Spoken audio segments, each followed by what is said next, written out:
మా ఇన్ఛార్జీలను మా ఇష్టం వచ్చినట్టు మార్చుకుంటాం, అడగటానికి మీరెవరు అంటూ అంబటి రాంబాబు చేస్తున్న వ్యాఖ్యలను అసలు ఎలా చూడాలంటారు? ఈ రాష్ట్రంలో సింహం సింగిల్గా వస్తుంది అంటాడు ఒకడు, 175 నియోజకవర్గాలు గెలుస్తా అంటాడు ఇంకొకడు. అరే నాయన, మీకు ఎక్కడైనా ఎవడైనా గెలిచేటట్టయితే జగన్ బొమ్మ పెట్టుకొని వెళ్ళిపోండి అదే నియోజకవర్గాల్లో. మీరు భయపడ్డారు కాబట్టే మీ ఇన్ఛార్జీలని మార్చుకుంటున్నారు, మీ సీట్లు మార్చుకుంటున్నారు, మీ ఓట్లు దొంగోట్లు చేర్చుకుంటున్నారు.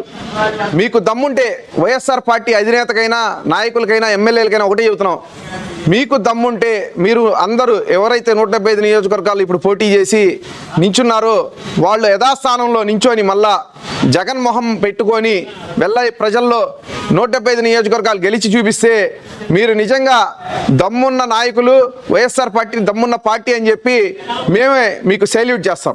అసలు ముఖ్యంగా చూస్తే కనుక అంబటి రాంబాబు కానీ ఎవరైనా సరే గుంపుగా వస్తున్నారు మా మీద దాడికి అంటున్నారు. మరో పక్కన వీళ్ళందరూ పొత్తులు పెట్టుకుంటే ఎందుకు వాళ్ళు భయపడుతున్నారంటారు వైసీపీ వాళ్ళు? మరి వాళ్ళేం మా ఇష్టం వచ్చినట్టు ఇన్ఛార్జీలు మార్చుకుంటామని అలా చెప్పగలుగుతున్నారు అంటారు. ఇప్పుడు సమాజంలో కలుపు ఉందనుకోండి, ఆ కలుపుని తీయడానికి 10 మంది మంచి పనోళ్ళు లైన్లోకి వస్తారు. అట్లానే ప్రతిపక్ష పార్టీలన్నీ ఈ కలుపు మొక్కల్ని ఏరేయడానికి ఒకటిగా మారినాయి. దాంతో భయపడుతున్న వీళ్ళు మరి ఎలా తయారయ్యారంటే, మా పొత్తులు కూడా మీరు డిసైడ్ చేస్తే, మీ సీట్లు మేము డిసైడ్ చేస్తే మీరెందుకండి ఇంకా రాజకీయాల్లో? మీరు చెప్తున్నారు కదా మా సీట్లు కూడా మీరే చెప్తారా అని. నేను చెప్పట్లేదు, ప్రజలు డిసైడ్ చేస్తున్నారు మీరు ఓడిపోతారని.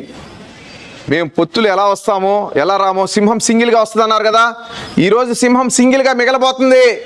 అందరూ వదిలేసి వెళ్ళిపోతున్నారు. ఎందుకంటే సింహం కథ తెలిసినోడు కూడా ఎవడు దీని గురించి మాట్లాడు. సింహం పనికిరాంది అయినప్పుడు మరి సింహాల గుంపు మొత్తం ఆ సింహాన్ని వదిలేసి వెళ్ళిపోతాయి. జగన్ కూడా పనికి మాలినోడని తెలుసుకున్న గుంపులో ఉన్న మిగతా వాళ్ళందరూ వదిలి వెళ్ళిపోవడం ఇదే నిదర్శనం. కాబట్టి సింహం సింగిల్గా మిగిలిపోతుంది.